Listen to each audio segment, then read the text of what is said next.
This is a week old after the EPA has said that this water is safe to drink. Take a good look at it. If the gas industry were ever honest, if they would ever own up to the problems that they've created. Environmentally safe, and I think we're all clear about that. If they could do it safely, I promise you they would. They can't make money and do it safely.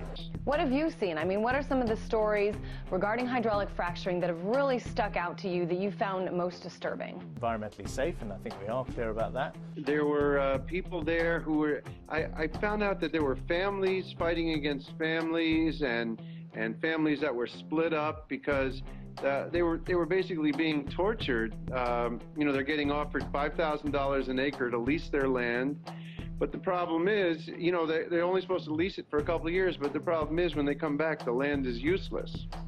And of course, we've all kind of seen the videos of people turning on their faucet and lighting a match and seeing it explode.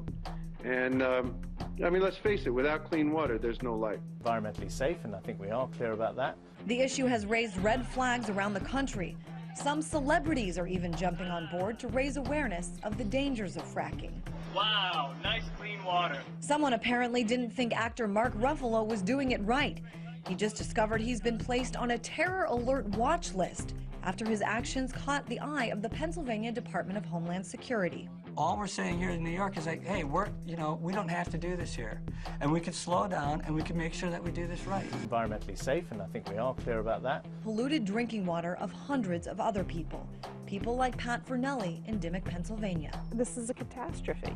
You know, we are basically living at ground zero for a catastrophe, and everyone is overlooking it because they're listening to the gas well companies who are saying everything's fine, this is great, we have such a wonderful opportunity, this is going to bring your depressed area jobs.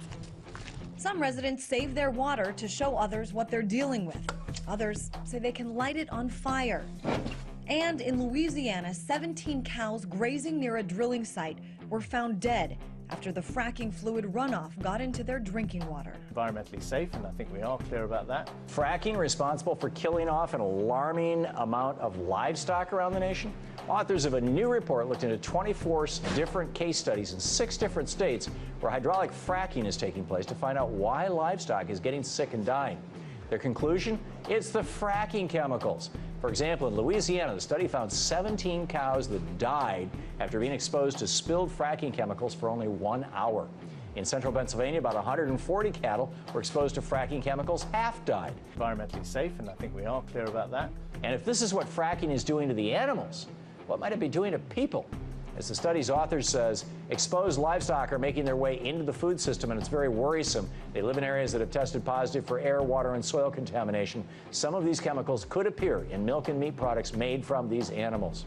Several nations in Europe have already banned fracking, including France and Bulgaria. But here in the U.S., fracking continues in the face of new evidence that it's killing livestock and perhaps poisoning our food supply. Environmentally safe, and I think we're all clear about that. Kishilki, she's a 53-year-old rancher. She lives with her husband, Steve, in the northwest corner of North Dakota. She's been ranching for about 10 years.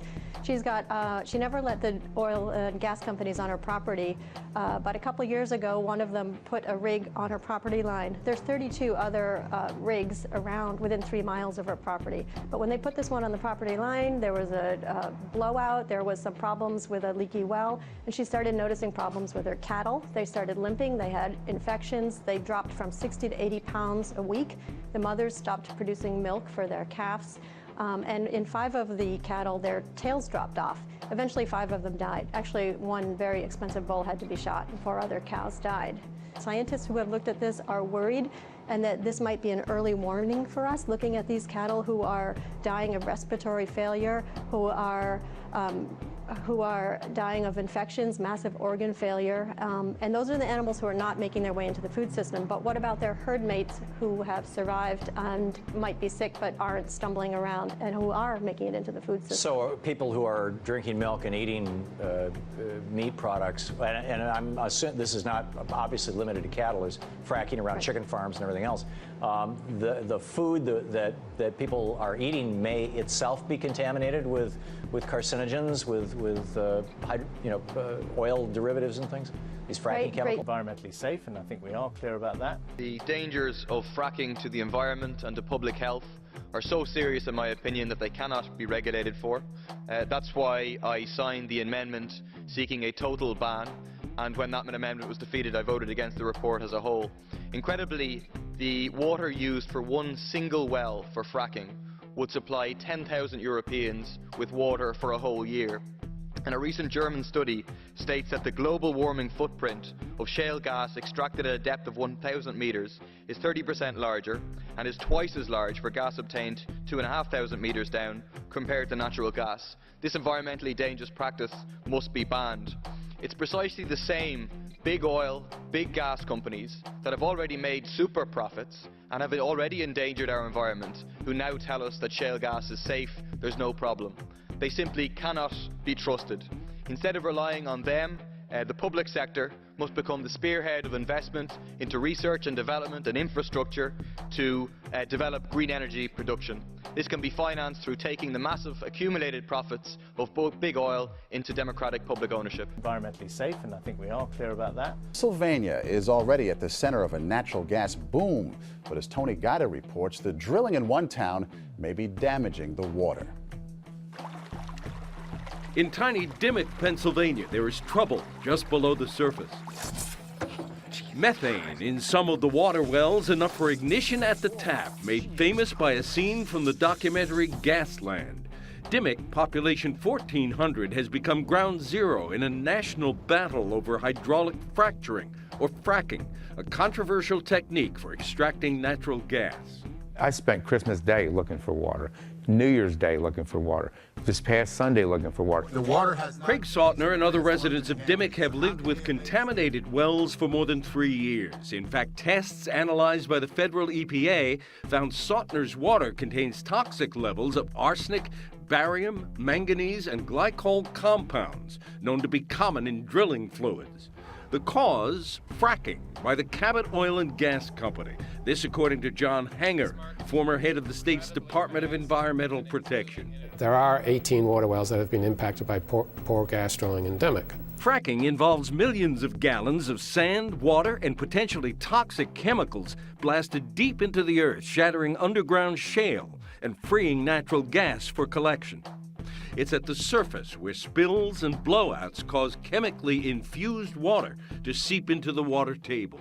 Environmentally safe, and I think we are clear about that. In 2008, after testing the wells of concerned residents, Hanger's agency wrote to Craig Sautner and other homeowners blaming the contaminated water on drilling activities conducted by Cabot Oil and Gas.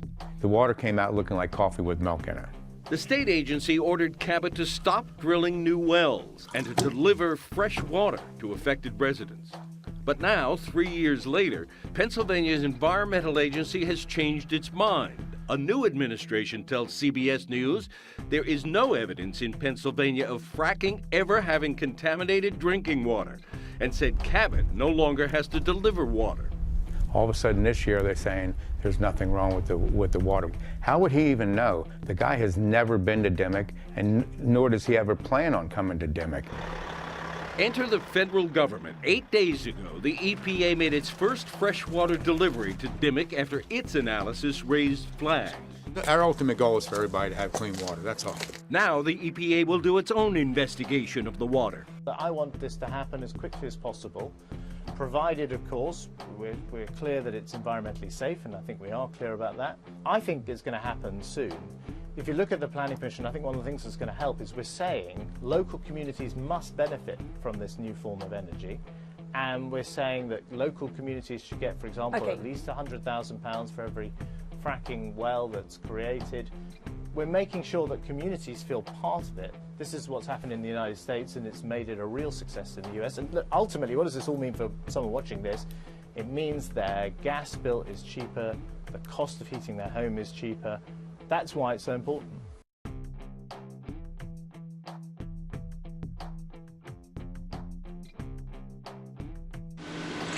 UK Prime Minister David Cameron has called on Britons to back the controversial energy extraction process of fracking.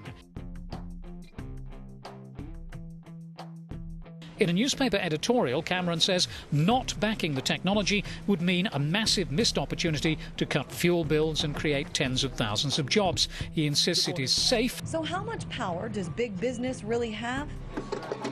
When it's the oil and gas industry, it seems they will allow nothing to stand in the way of their quest for a freer hand and a quicker profit.